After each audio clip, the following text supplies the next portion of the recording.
Planifier ses vacances peut paraître contre-intuitif, pourtant ça peut être une clé stratégique pour s'assurer des vacances sereines en trouvant l'équilibre entre se ressourcer suffisamment et sécuriser sa rentrée. Bienvenue dans l'épisode 182 du podcast Mes trucs de prof. Je suis Émilie Lefatan, coach professionnelle et formatrice.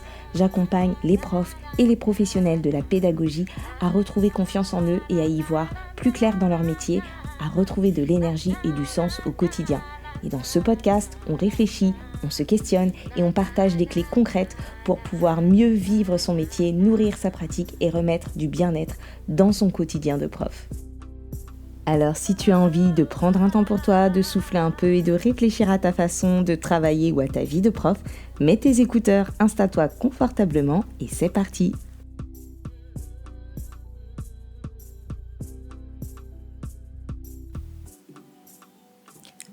Les vacances dans la vie des profs ponctuent l'année.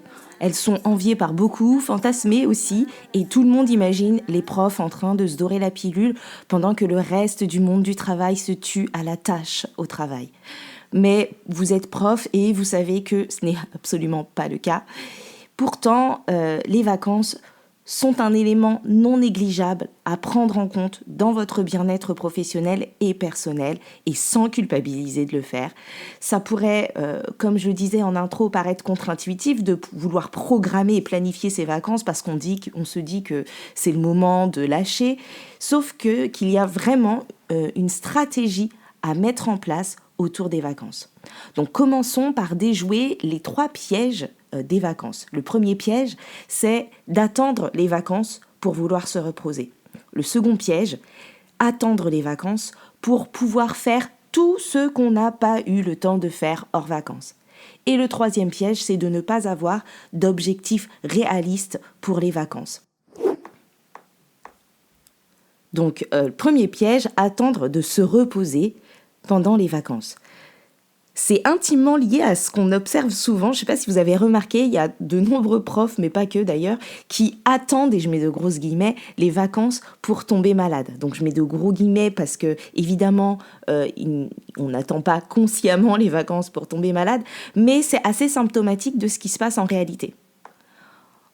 En effet, comme on ne peut pas, quand on est prof, adapter son rythme de travail à son état en posant des jours de congé, en posant des jours de RTT, ou bien en reportant des événements, des réunions, ou alors même en s'isolant dans son bureau les jours où on est un peu patraque, ce qui se passe, c'est que le prof va tenir, va résister.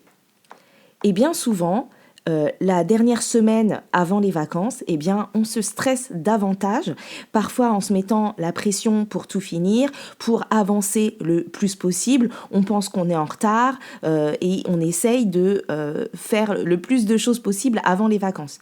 Et comme souvent on a bien chargé sa programmation, le fait que les vacances arrivent nous envoie le message stressant de « tu es en retard, vite, dépêche-toi ». Donc on fait monter un petit peu le stress quand les vacances arrivent. Et on est dans cette ambivalence de « oh là là, les vacances arrivent plus qu'une semaine, chouette » et en même temps « oh là là, les vacances arrivent, il me reste tant de choses à faire ». Et puis du coup, quand là, les vacances arrivent finalement, on va lâcher, la pression redescend, les hormones du stress aussi, et c'est souvent là que certains et certaines tombent malades. Il y a une étude néerlandaise de 2002 qui appelle ça la maladie des loisirs. C'est le fait de tomber malade pendant ses congés ou pendant ses week-ends. Et l'étude, elle précise que les symptômes qui sont fréquemment rapportés par les personnes qui ont été interrogées pour cette étude sont des maux de tête, des migraines, de la fatigue, des infections virales comme des rhumes ou de la grippe ou des douleurs musculaires. Ce qui est plus intéressant encore, c'est que les auteurs de cette étude suggèrent que les facteurs de risque ne sont pas liés au mode de vie pendant les loisirs, mais plutôt à une charge de travail élevée, à un fort sens des responsabilités et à une incapacité de certaines personnes à faire la transition du travail au non-travail. Et on aurait donc peut-être intérêt à avoir un atterrissage un peu plus doux, une transition plus douce avec les vacances. C'est-à-dire que le fait qu'on fasse monter ce stress juste avant les vacances, fait que le décrochage ou la différence avec les vacances est un peu plus intense. En coaching, il y a une prof qui m'a confié un jour qu'au début de l'été, quand les vacances arrivent, elle a besoin de 3 semaines pour pouvoir décrocher et se sentir vraiment en vacances. Donc je lui ai pas demandé, mais je me dis qu'elle doit aussi avoir du mal à décrocher pendant les petites vacances scolaires. Bref, tout ça pour vous dire qu'il est utile de veiller à votre niveau d'énergie et votre niveau de stress sur la semaine qui précède les vacances et ne pas augmenter dans la mesure du possible votre charge de travail ou votre niveau de stress cette semaine-là pour ne pas créer une trop grosse différence avec le calme des vacances. Nous sommes vraiment conditionnés par ces croyances et on se met collectivement la pression pour tout clôturer avant les vacances. Mais attention, en fait, il y a plusieurs possibilités. Vous pouvez aussi décider de remettre en cause cette idée comme quoi tout doit être clôturé avant des petites vacances alors que le reste de l'année va continuer et vous pouvez vous dire que l'année n'est pas terminée. On n'est pas non plus obligé de tout relancer à chaque rentrée. Parfois, on a cette impression que rentrée égale nouveauté. On se met aussi une pression pour que tout soit nouveau et qu'on relance tout. Ça peut aussi être confortable pour tout le monde, les élèves comme pour vous, de reprendre et de poursuivre quelque chose à la rentrée, plutôt que d'être dans un redémarrage assez brutal à chaque fois. Vous pouvez aussi réajuster sur cette dernière semaine, réajuster vos objectifs et clôturer tranquillement plutôt que dans la précipitation. Parfois, il y a des choses qu'on peut accepter de laisser tomber en réévaluant leur intérêt. On peut en faire moins, on peut faire aussi moins bien, moins intense et s'octroyer une fin de période plus en douceur. Bref, ça c'était pour la partie avant les vacances. Maintenant, attaquons-nous à la phase un peu plus proactive. Pourquoi avoir une stratégie pour les vacances et pourquoi planifier ces dernières ? D'abord, pour ne pas se laisser avoir par le temps qui passe, par les obligations et arriver à la fin des vacances finalement parfois déçu de vous-même parce que vous n'aurez pas eu le temps de faire des choses importantes pour vous, que ce soit au niveau professionnel ou au niveau personnel. On arrive parfois en fin de vacances, soit en se disant « Oh là là, j'ai pas suffisamment profité, pas suffisamment profité avec ma famille, vu mes amis, et la reprise, c'est demain et je vais pas avoir le choix. » Soit au contraire de se dire « Oh là là, j'ai pas eu le temps de faire tout ce que je voulais, je me sens pas prête, etc. » Ensuite, pour certaines personnes, planifier, c'est aussi gagner en visibilité et alléger sa charge mentale. Parfois, on passe des jours et des jours à penser à ce qu'on doit faire avec stress, avec culpabilité, parce qu'on pense qu'on doit le faire, mais on n'est pas en train de le faire. Alors que si on sait ce qu'on doit faire et qu'on sait aussi quand on doit le faire et quand on a prévu de le faire, alors on va pouvoir savourer davantage. Par exemple, si je me dis pendant toutes les vacances, j'ai 3 séquences de sciences à préparer, j'ai pas envie de m'y mettre, mais il va falloir que je le fasse. Et que finalement, je le fais à la dernière minute, donc les derniers jours des vacances. Je vais peut-être faire ça en 3 ou 4 heures, peu importe.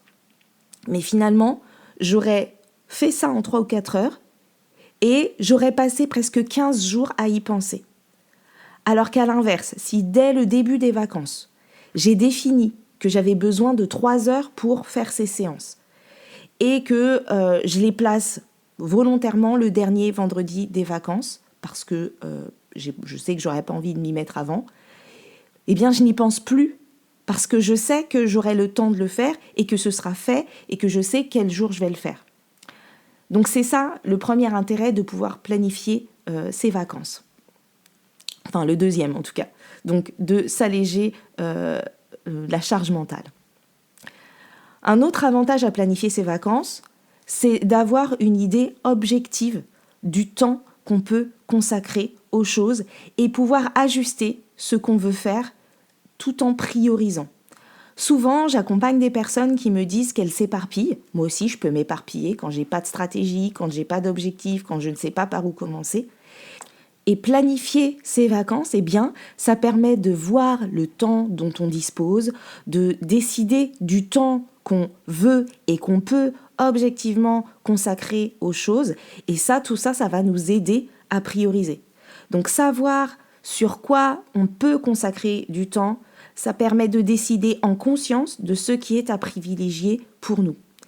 Et je ne crois pas qu'il y ait une méthode précise pour vous dire « Ah, il faut faire ça et commencer par ça et faire ça et prioriser ça, etc. » Parce que, en réalité, ça dépend de chacun et de chacune.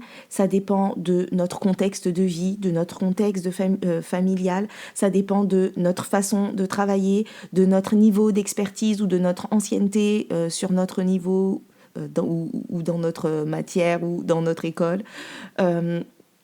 Et de toute façon, ce qui est sûr, par contre, c'est qu'on ne peut pas tout faire.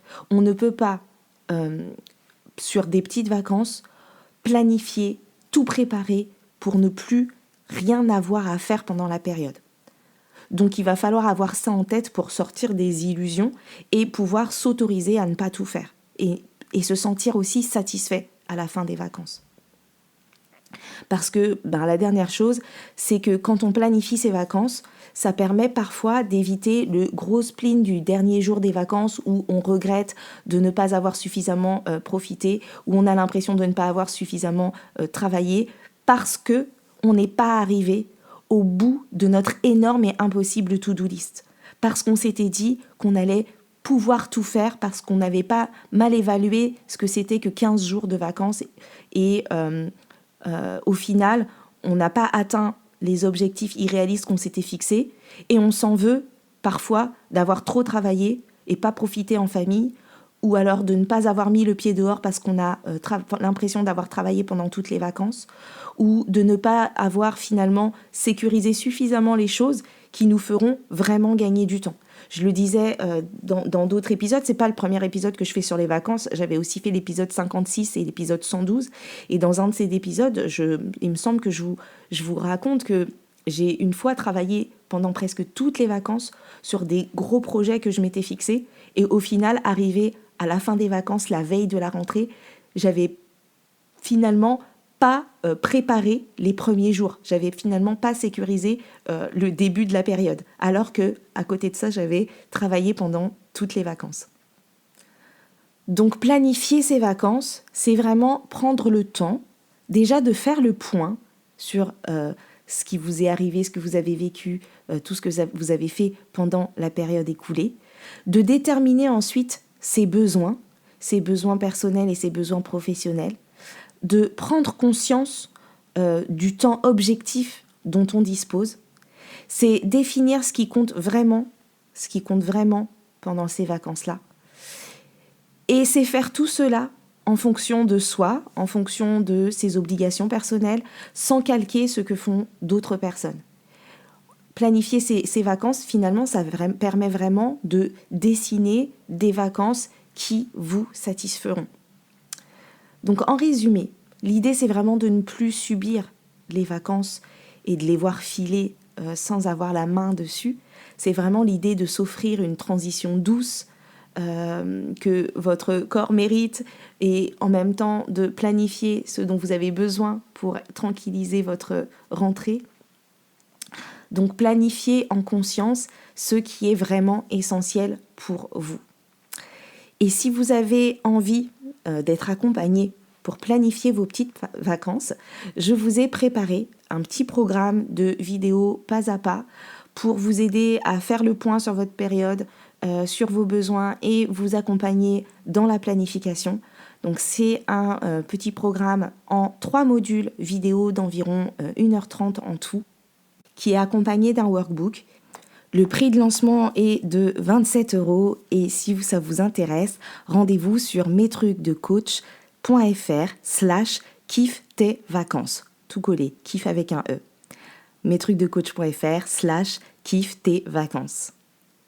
Merci d'avoir écouté cet épisode du podcast Mes trucs de prof. Si vous avez envie d'aller plus loin, vous pouvez découvrir mes 2 livres, Gestion de classe, mode d'emploi et Enseigner selon son profil. Celui-ci est un guide pour explorer la connaissance de soi en tant que prof avec des apports théoriques clairs, des expériences concrètes et des exercices introspectifs. Et si vous sentez que c'est le moment de vous faire accompagner, je propose aussi des coachings personnalisés. Rendez-vous sur metrucsdecoach.fr/contact. Vous pouvez également recevoir chaque mois un concentré d'idées, de réflexions et de compléments dans ma newsletter. Pour vous y inscrire, rendez-vous sur mestrucsdecoach.fr/newsletter et tous les épisodes du podcast sont disponibles sur mestrucsdeprof.fr ou sur votre application de podcast préférée. Et si le podcast vous plaît, pensez à lui attribuer quelques étoiles et pourquoi pas un petit mot. Et surtout, partagez l'épisode, c'est le meilleur moyen de soutenir le podcast et de faire connaître mon travail à d'autres. Je vous retrouve très bientôt pour un prochain épisode et d'ici là, prenez soin de vous. Bye bye.